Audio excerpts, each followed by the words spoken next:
All right. So, people pleaser. Are you one of those people? Yes. I will say that there are times, not anymore. I mean, since COVID, everything's been shut down. And I think that I've just reflected on my life and I've changed it completely 180. But I had to, when you brought up this topic of people pleasing, I had to think deep and I had to figure out if I was like, what is the definition and am I one? So I found this quiz that I think we should both take. Oh, yeah. I love quizzes. Surprise. I was like, whoa. All right. I'm ready. Are we defining it first and then we'll take it? Yeah. Okay. Or? So define it. So what do you think of when you think of a people pleaser? I think it's someone who tries very hard to make other people happy. Okay. They go out of their ways to just please others regardless of their take on the situation. Yes. I think it's also someone who doesn't like uncomfortable situations. They're non-confrontational. Yes. So they rather make someone else happy than themselves. So they put others before them, which is not necessarily a bad thing, but it does become a bad thing if it is putting you in this box that you don't want to be in. So are you one? I don't think I am. Should we take the quiz and find out? Yeah, I mean, sure. Let's do the quiz because I just may be surprised. But you might, but that would be the third surprise for you tonight. Yes, that just might be the third one. But yeah, let's do the quiz. Okay, so this quiz is from BuzzFeed. I'm curious too. Okay, so it says this situation quiz. So it's a situation quiz. Okay, will tell you how much of a people pleaser you are. All right, so here's the first question. You're at a party and you've somehow found yourself talking to the most boring people there. What do you do? Do you, A, announce you're going to get another drink and then never return? B, drag one of your friends into the conversation in an attempt to liven it up? Or C, talk to the boring people all night because you don't want to offend them by leaving? A. Be honest. A. Oh, yeah, that is you. That is I'm you. leaving. Excuse me. I'll be right back. That's what you do. Yes. Yes. Oh, that answer for me. Yes. Be right back. Okay, I'm between A and B. Oh. Sometimes I will drag someone else in. Okay. You know what? I've witnessed that. Witnessed that. Yeah, I already see where this is going to be heading for me. All right, next one. You're at a restaurant with a friend and you've eaten too much. You're full, but your friend wants to split a dessert. What do you do? Oh, I already know this one. A, I'm not a sharer, so that's not happening. But okay, A, you tell her you're full, but say that she should go ahead and order dessert. B, warn her that you're full, but say you'll have a bite of whatever she orders. Or C, agree to split dessert even though you don't really want it. I'm definitely, yes, me too. Okay. A. I say no to dessert all the time. Same here. Okay. Your housemate hasn't done her dishes and you need to use the kitchen. What do you do? A. Tell your housemate to clean up so that you can start cooking. B. Tell your housemate that you'd like to use the kitchen and offer to help her clean up. Or C. Clean the dishes yourself. You don't want to cause a fuss. I'd say A. Yeah, I think I'm an A. On that one. Okay. Your colleague asks you to help them with something at work, but you really don't have time. What do you do? A. Tell her you'd love to help, but you're really busy right now. B. Help her work out how to tackle her problem, but then get on with your own work afterwards. Or C. Drop everything to help her. You can always stay late to get your own work done. I would maybe go for a B. Okay. You're a B. What are you? So I used to help her work out how to tackle her problem, but then so I would be a B also. I would say in the past, like when I first started, when I was younger, I would probably do a C. Mm-hmm. But as I got older and I started having other responsibilities, it's like, oh, I can't really stay past a certain time. So, okay. So you would do B. All right. You're planning a night out with your friends and someone needs to volunteer to be the designated driver. What do you do? A, say it's not your turn as you were the driver last time. B, promise to drive next time if someone else does it this time. Or C, somehow end up driving everyone to their individual houses at the end of the night. Oh, hell no. Oh. But I feel like you do. I do though, right? I know, as I was saying, hell no, I looked away. I was like, wait, I've done that many times. I was like, oh, wait. You're like, oh, hell no. Oh, and I was like, wait, no. damn it.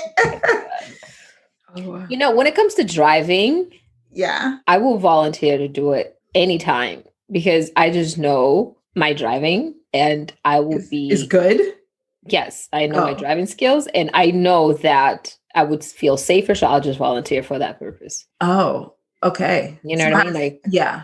Nothing to do with pleasing people, just about safety. Yeah, it's pleasing me.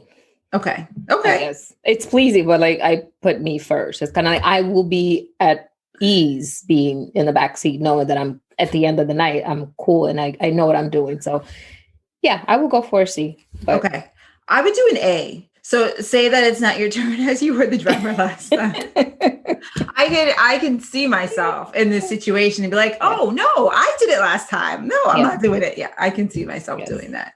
Okay. So your friend needs to borrow 50 euros. How much is 50 euros? It's like 40 something dollars. Okay. She asks, I thought it was more in dollars. Okay. But she asks a group of you to loan her the money. What do you do? A, stay silent. Someone else can lend it to her. I love it. B, suggest everyone chipping in by giving her a tenner each. Or C, offer to give her 50 euros immediately and tell her there's no rush to pay it back. Ooh, I would do A.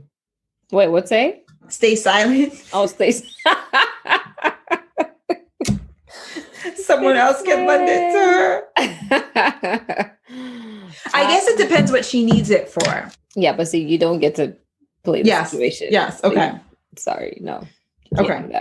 I would say, I feel like I would go for C. Oh, that sounds like you. Yeah, I think I would go for C. Yeah. Because I wouldn't say B because I don't like to spend people's money. So I don't make suggestions that people chip in because you just don't know where people are. Right. And then if people come back at you, like, how do you know I can lend people money? You know what I mean? Lend me money. So I would feel bad about that. So I would just throw myself in if I had to.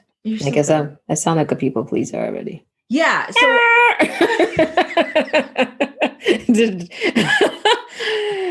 no. Oh my gosh. I can't. I totally just surprised myself. Oh, you know what? I think so. Now I've gotten to the point where, okay, so that quiz obviously told us nothing except just maybe gave us a little bit of insight, but I was really hoping that it would diagnose if we were people pleasers or not. Right. So I guess I'm just going to have to diagnose myself. I think that so now I'm to the point where I start to feel a certain way. There are times where I can be a people pleaser, like with my parents. Definitely. If they ask me to do something, I rarely say no. Right. With friends, I think I used to be a people pleaser, but I never saw it so much as me being insecure or me not having self-validation or self-worth. I legitimately thought that I didn't want them to feel bad. So it's interesting that now in reading all these things and reading some of these articles and digging a little bit deeper about people pleasers, that it really is about you. Yes. And not about the other people. I used to get this feeling when I would be saying yes to certain things. It was almost as though my body was possessed, right? And so someone would ask me to do something. And in my mind, I'd be like, no, say no. And then on the outside, like that's what was going on the inside. Like, say no. And then on the outside, I would say something like, oh, I'm happy to do it. Ding, ding. Absolutely. No problem. You see the smile? Oh my goodness. Anytime. Right? Anything. No problem. Don't worry about it. I got you. Yeah. But I would feel this conflict. I would have this inner conflict. And then the more I did it, I also realized that there was this anxiety that would sort of build up in me, and it almost turned into anger. Especially And if then things don't play out the way you wanted them to. especially if things don't play out the way I wanted them to. And then I would get angry, not only with myself. So I would get angry with myself, and then that would turn into resentment that I would project on that person. Yeah. Yeah. When it really was my fault. Gotcha. Yeah, because you were in control. What do you mean? Meaning like you're the one who decided to please the person. Yes. Yeah. Yeah. It was your call. Yeah. And I don't know where that came from, where you should always say yes for people that you care about. That's true. I mean, I very much so like yourself. I didn't even think about people pleasing as with a negative connotation. You know what I mean? Like as something that it's very relatable to like self-worth or self-validation. I just I just wanted to be, I don't know, kind of help out someone. Like, yeah, sure. Put a smile on your face and make your day easy. Okay, it's fine. Why not? And I probably still do now. I probably still do things like that just for that particular reason. I don't consider myself to be a people pleaser, but I don't know. It seems like I am an undercover one. Denial. Right. I don't know. I don't know.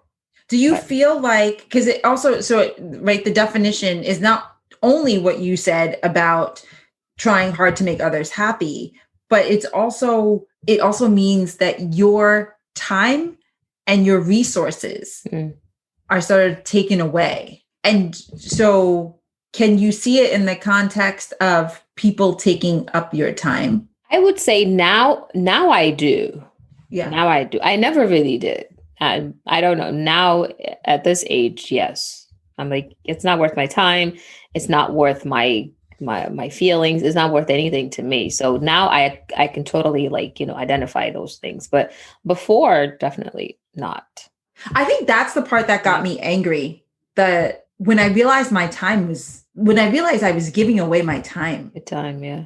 And then I would be left sort of scrambling and feeling frazzled because I didn't provide myself enough time to do the things that I needed to get done.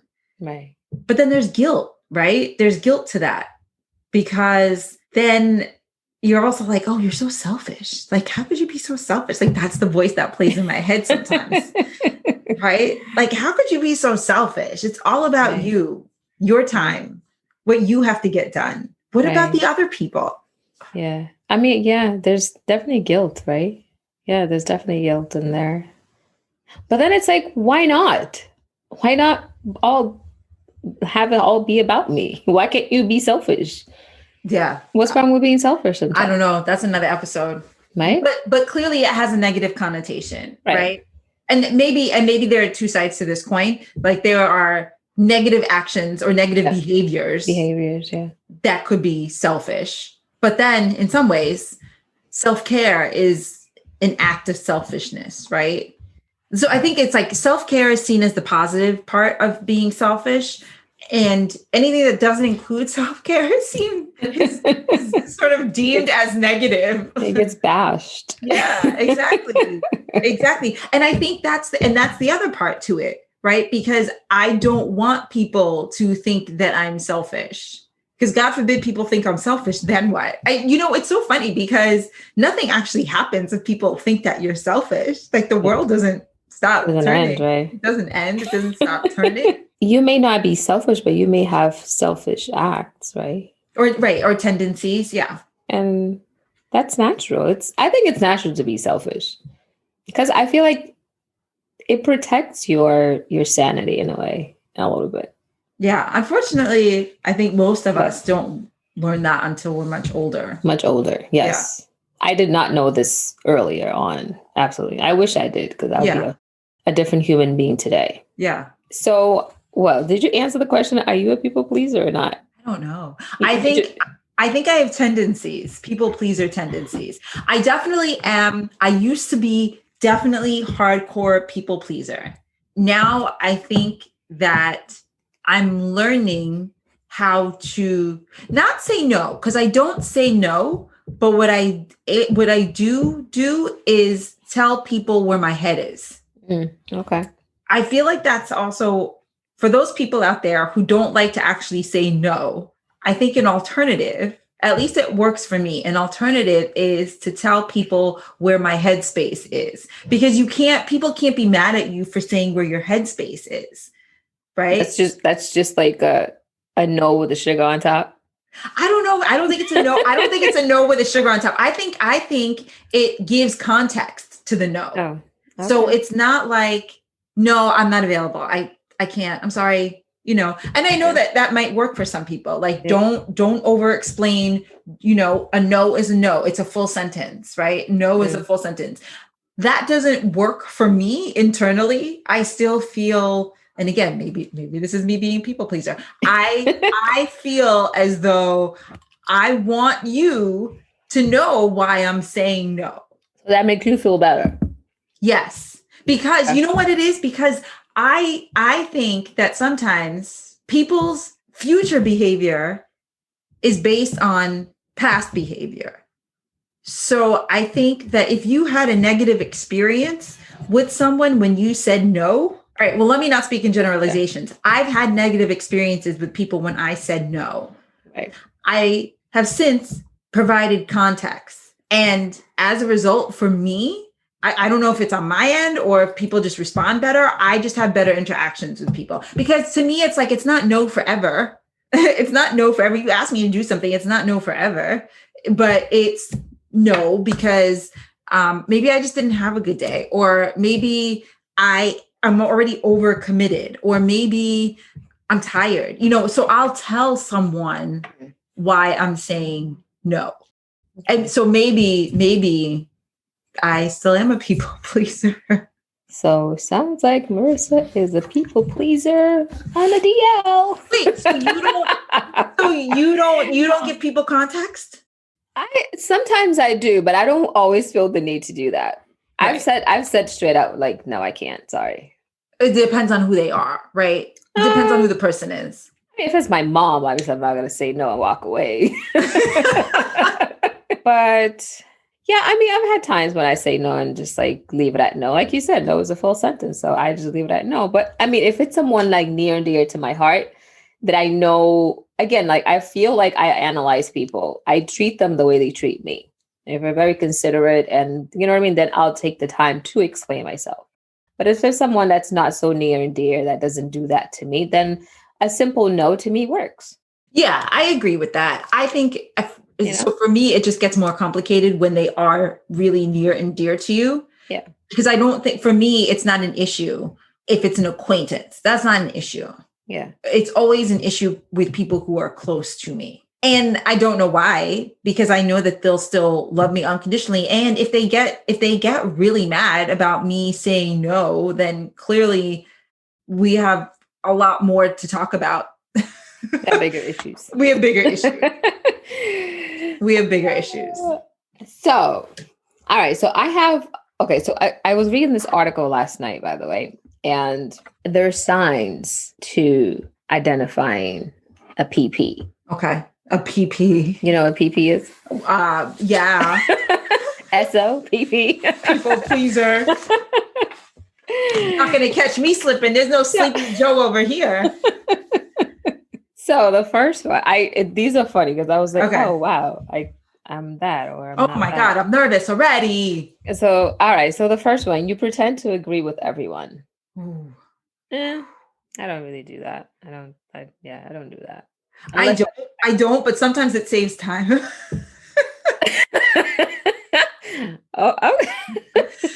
So what's funny is that do you remember when we did that activity? We had a girls trip one weekend and we did that activity and I was the one who was most likely to get into a fight. Yes. An argument, not a fight, an argument. Yeah. So I think that that's just testament to me not always agreeing with people. Gotcha. But I do find myself sometimes just being like, oh yeah, sure, you got that. It's no problem. Save time, sure. Just to save some time. I gotta go. Okay. I'm gonna put an M next to Marissa on this one. I mean next to this one. This question. Wait, what are you putting an M next to? The number one sign. I'm putting an M next to it because you're sometimes there. Sometimes you agree just to save time. Yeah, but for the most part, I do not agree with people. I mean, you know that. I can be sometimes very Not contentious, but I'm going to give you half a point for that. Okay. Wait, what about you? Are you doing this at the same time or are you doing this after? Okay. So what about you? I told you I don't. Oh, but then okay. Well, I know. No, this is hard. Okay. Anyway, next one. Shoot from the hip. Wait, so that's a no. Okay. That was a no. Okay. Fine. I give myself half a point too. Because I just thought of something that I did. I was like, okay, I did that. I did that. I agreed to avoid an argument. I did that. Okay. See? Right. Because you probably didn't want to lose time arguing. Yes. So half a point there for E too. That's right. You do that sometimes. I do. You feel responsible for how other people feel. Oh boy. Wow. These are hard. This is better than my quiz. Ooh, yes, I do. Full point for Marissa. I do. We just talked about on the other episode, it's important how you make people feel.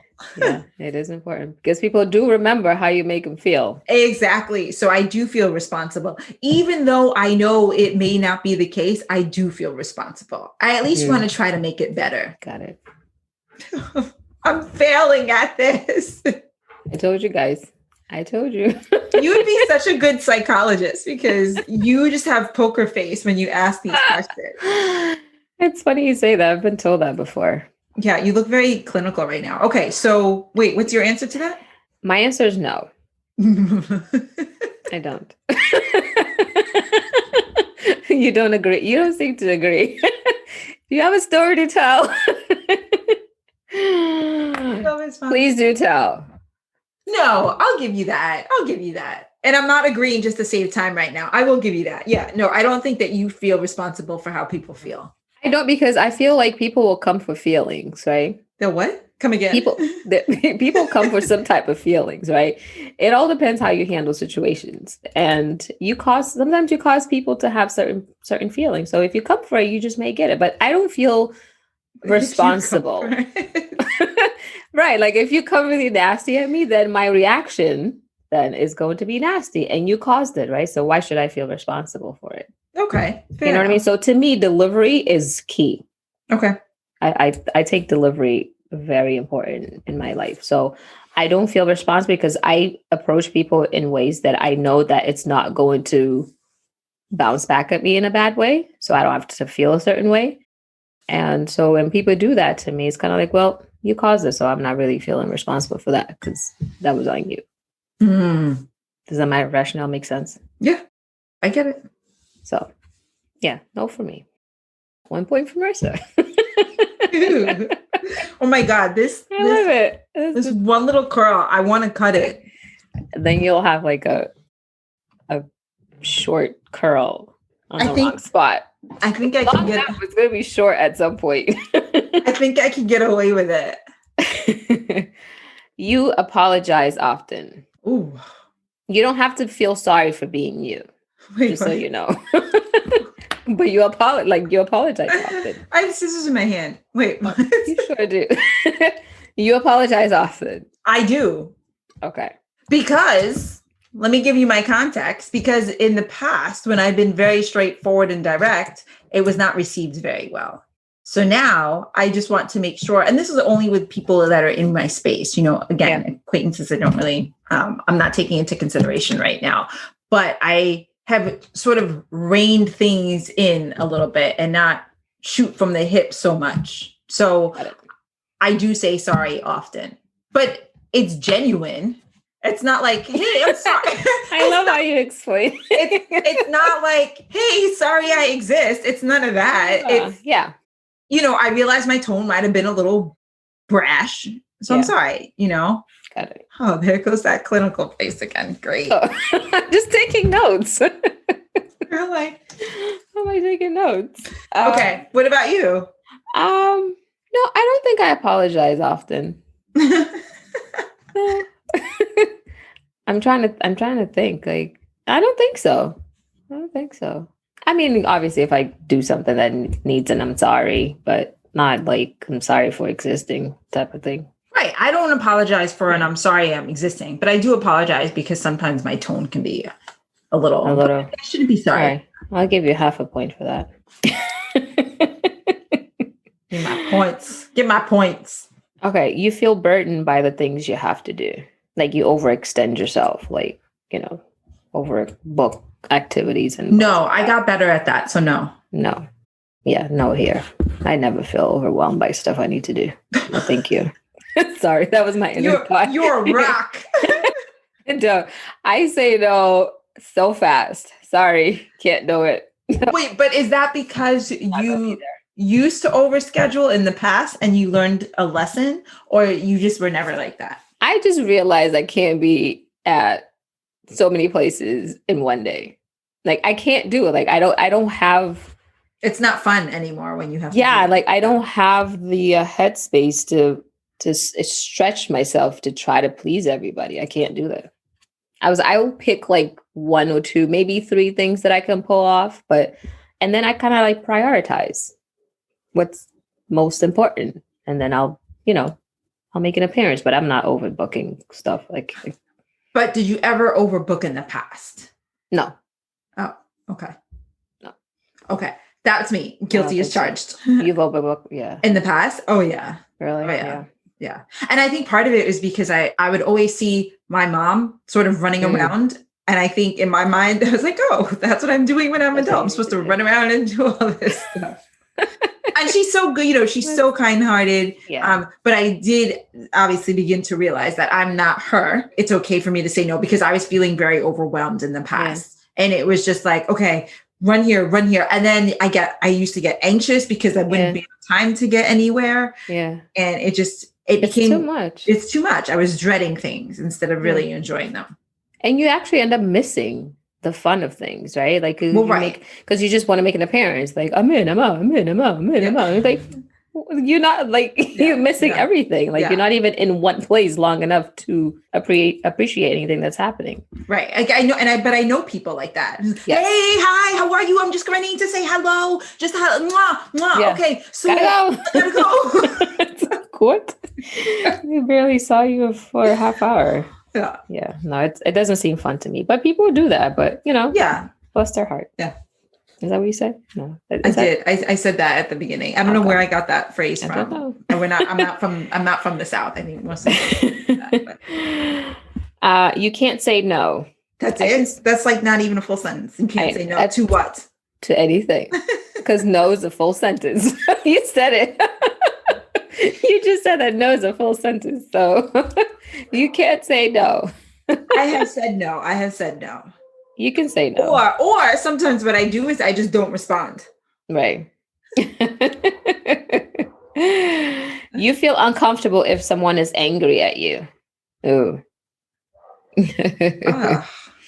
I will think about it. Yes, I do feel uncomfortable if someone is angry at me. Yeah, I do. Depends who it is. Well, yeah, I think everything is subject to who we're talking about. But my close friends, yeah, I would feel a way if they were angry at me. Again, acquaintances or, outside circle people. No. Especially, if I didn't do anything to cause it, nothing that I could see. Yeah. I get it. I'm explaining too much. No. You let it flow. I agree with you. You need praise to feel good. No. That's a harsh no. Yeah. That's a harsh no for you too. Is that what you're saying? Yeah. Okay. Yeah, that's a harsh no. Absolutely. You go to great lengths to avoid conflict. Great lengths. Yes. No, I kind of feel like I used to feel like conflict always followed me. Do I go to great lengths? I always felt like in the past, it was as though, I don't know. I just always felt like I was swimming upstream. Like I was always the opposite and it caused conflict. I can think of situations at work and not in an unprofessional way, but it was just sort of like, I don't know about that. Let's think about that. So it was, I pushed back a lot. And so as a result, I think that sometimes can create conflict, but I like to hash things out. So I don't run away from conflict. Got it. What about you? I don't know if I go through great lengths to avoid it, but I I'll know go it. far enough. Okay, so what is something that you do that avoids conflict? I just say it's not something that I do so much. It's probably like, Do you check out? yeah, it's probably like, I don't know. I will just be like, sure. Yeah. Okay. And I'm like, okay. And it's like a blank, like you're tired, you're exhausted, you're just like, let's just let this end. Yeah, there's no like emotion behind it. It's kind of just, sure. It's like really cold. It's passive aggressive. Yes, very passive aggressive. But again, it's like, it's not worth my time. Yeah. It's not worth it. Yeah, it's not sounding like you are. It's not sounding like you're a people pleaser. I think I know the answer to this one, but keep going. You don't admit when your feelings are hurt. Oh, I do. Wait. I do admit when my feelings. Oh, you do admit. I do. Yeah. Okay, so that's not you then. Sorry. Feel free. I know. I was like, wait, I'm like. Don't you just have to write a letter? It looked like you were writing up a prescription. No, I realized the question before that one. I didn't mark it. I think I do, but then again, if I feel like it's going to be received well, I'll admit. But if not, then again, I will just check out. You know what I mean? Like I don't. But see, therein lies. Yes, I know you're going to say that. Some of the complexity of all of this, right? Like the contradiction of it. So, yeah, checking out is a way of avoidance. Yeah. But I think it's similar to when I didn't see that I was actually people pleasing. Like I thought it was really about them, but it's not. It's about me. It's about you. But you know it. It doesn't sound like you want to do much about it, but you know it. And that's the most important thing. Yeah. Absolutely. Yeah, I know it. Like, it's not like... You're trying to change it. No, I'm not. I'm quite comfortable with it. So... Yeah. Yeah, so I think that was all. So I feel like we have some signs of PP. I think... Right? Yeah. We do. So we're on the fence. I mean, it basically sounds like we're on the fence. I think that part of it has to do with lifestyle. You know, I sometimes feel like I'm juggling everything. Yeah. And I'm realizing now that part of the reason why I feel like I'm juggling everything is because I've put too much on my plate. And I've put too much on my plate because I think that there is an expectation for me to do certain things. And I'm realizing also that it's self-imposed. It's this self-imposed guilt. And I don't think that people care about it as much as I do. And so if I can't make it to an event, to a meeting, to whatever, the world keeps turning. You know, it's me that, I wonder, I hope that didn't look bad. Yeah. So I mean, but it takes practice. It takes practice to get myself out of that habit. But I think, ironically, COVID helped because I got to say no to everything. You know, it was also just easier. Yes, you had an excuse to fall back on COVID. Yeah. And so there's so many layers to people pleasing. You know, I think it happens a lot. I think the obvious ones are when you're in relationships with your friends. I think the ones that are harder to see is how people are living their lives, like people's actual lifestyles. Yeah. Yeah. You know, it's definitely harder to identify. Yeah. Yeah. And I think people just they're sort of under this people pleasing spell that you may not even realize it. Yeah. Yeah. And people find the need, you know, I think the most superficial things are people comparing themselves to others. You know what I mean? It's like, yeah, you know what? I'm going to go buy this thing, or I'm going to like simple things like, a name brand or like you said, you mentioned the whole car thing and just kind of like present themselves in front of others just for the purpose of being accepted or kind of coming across like, oh yeah, like she's so cool and she's so this and so that. But it's kind of like it all boils down to, accepting yourself for who you are, but going like above and beyond to come across as something that you're completely not, just for the sake of being accepted by others. And it's like it feels heavy. It feels like it's too much. Yeah, it's very stressful. Yeah, it's like why even bother going down that path to be something that you're not, you know what I mean? And I mean, I would love to actually have a conversation with someone that does stuff like that, you know what I mean? Because I'm so blown away by the way people choose to change their ways just for the sake of fitting in. You know what I mean? Yeah. And what I have found throughout the years is that everyone is walking around with some sort of insecurity, right? And so everyone is so busy trying to fit in with a group of people who feel the exact same way, but no one will ever admit it. Yeah. And what I am finding for me is, and don't get me wrong, I was blinded at one point too. Like I remember that I was very into name brands at some point. And I don't think that I connected it to other people.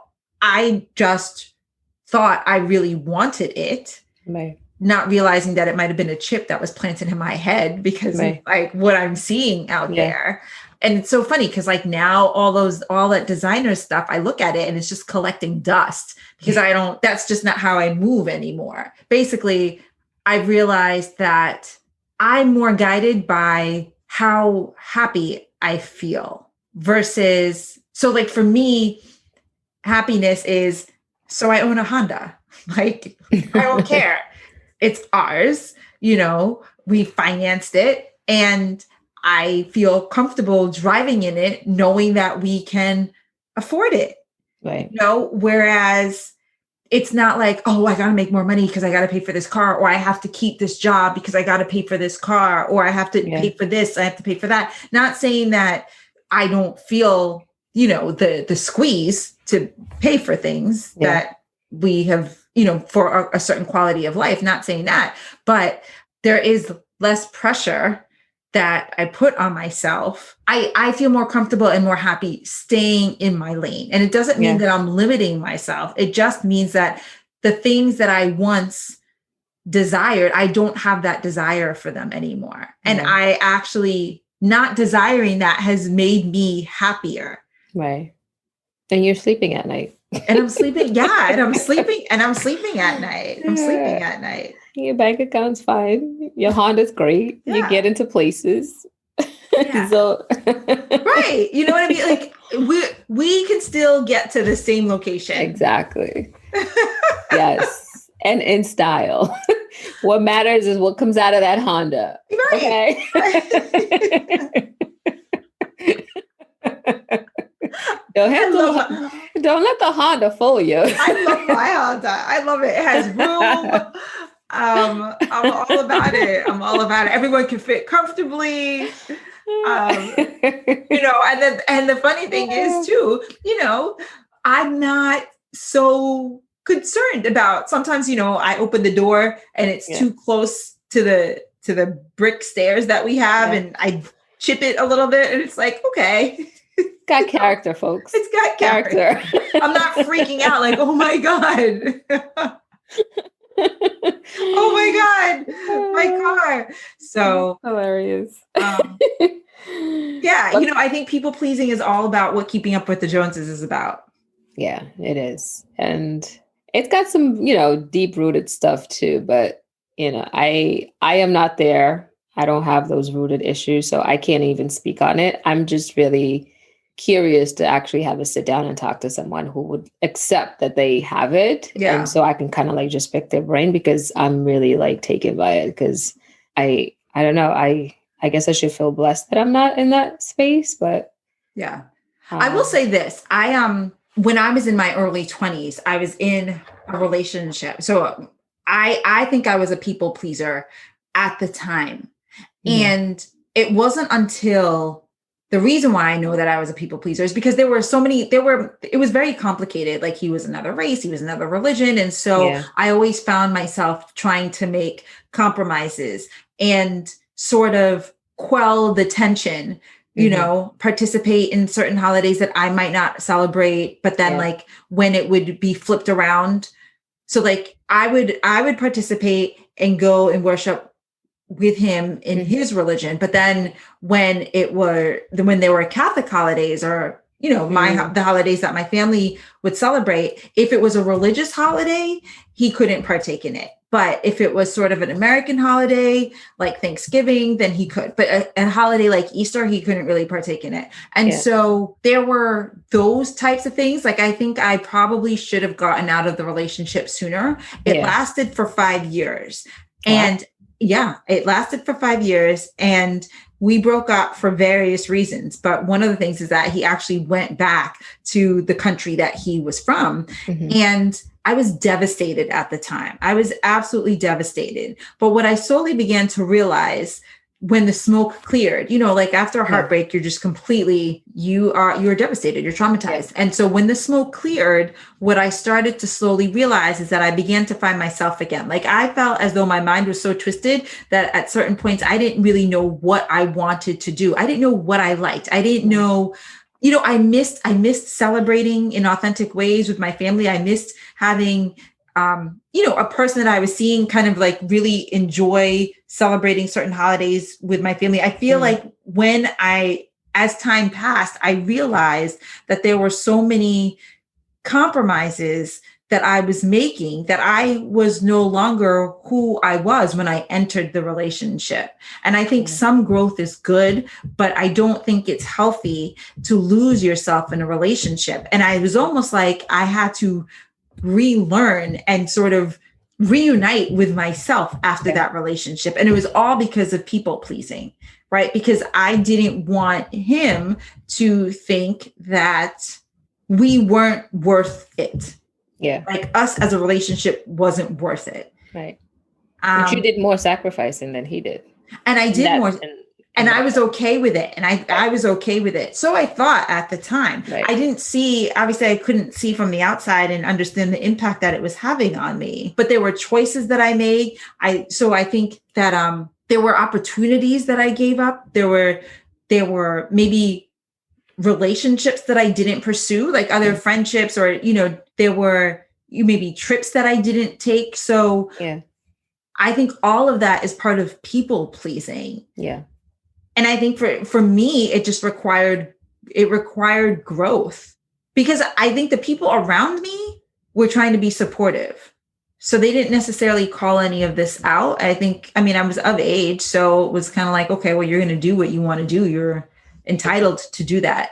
But now looking back on it, I was completely a people pleaser in that relationship. And I think because of that relationship, after that, I was like, never again.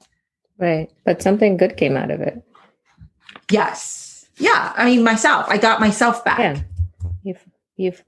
I shouldn't say you found yourself. You kind of reunited yourself. Yeah. But I think oftentimes as women, we sort of see ourselves as not maybe wanting to make the waves in a relationship. I'm not just talking about in society, but in a relationship, I think it's very easy to become a people pleaser. I think also from some women might have rules about when they want to have sex, and sometimes they might bend those rules depending on who they're in the relationship with. Finances. I think that could be another situation, well, maybe the other person isn't making as much and you feel like you don't mind taking care of the other person, but you also don't want to be taken advantage of. Right. I feel like there's so many tiers of people pleasing. There's so many levels of it. And I feel like we all live a little bit of it in some way, shape, or form. Yeah.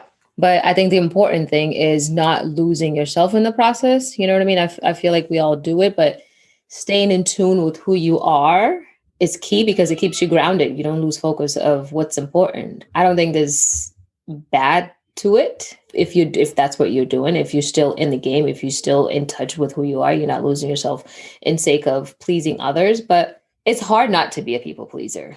because like reading through all the stuff that we kind of went through, I was like, oh, we all do a little bit of some form of this stuff. You know what I mean? Do we need to do it? Maybe yes, maybe not. But, I think at the end of the day, like I said, staying true to who you are. And I think that's that's the difference between keeping it healthy and just letting it just take over, consume you. Yeah. And I think, the way to sort of the way to stay in tune with yourself, which I'm incorporating more, is that silence piece that, you talked about in previous episodes. I think the way that you continue to get to know yourself and just reinforce who you are, your likes, your dislikes, your thoughts, is to spend time with yourself in silence. Because I think sometimes if you watch TV, it can be a huge distraction. And then you start thinking like the people in the shows. But I think sort of the balance of that, to just reunite with yourself every once in a while. Yeah. That's helpful to reinforcing who you are. And then when you sort of have your interactions with people, you're more confident about what you think, what you feel, and, hopefully it'll make you say no. Yeah. A little bit more grounded. Yeah. I love this. This was awesome. Yes. So PP, we have some analyzations to do. Yeah. I think things to keep in mind. This is sort of gonna stay with me. And I think I think two of the questions I'm gonna ask myself going forward is this person taking away your time? Is this person taking away your resources? And how do you feel? Right? Yeah. Like, are you feeling anxious? Yes. You start to feel that anger is starting to bubble up because you are saying yes, but you really want to say no. Yeah. And let that inner voice speak louder. Absolutely. That's a good wrap up, Marissa. Keep that in the back of your head, folks, because it'll stay in the back of mine. Thanks for listening to another episode of Lifing It. Please continue to like, comment, and follow us on Instagram and YouTube at Lifing It Podcasts.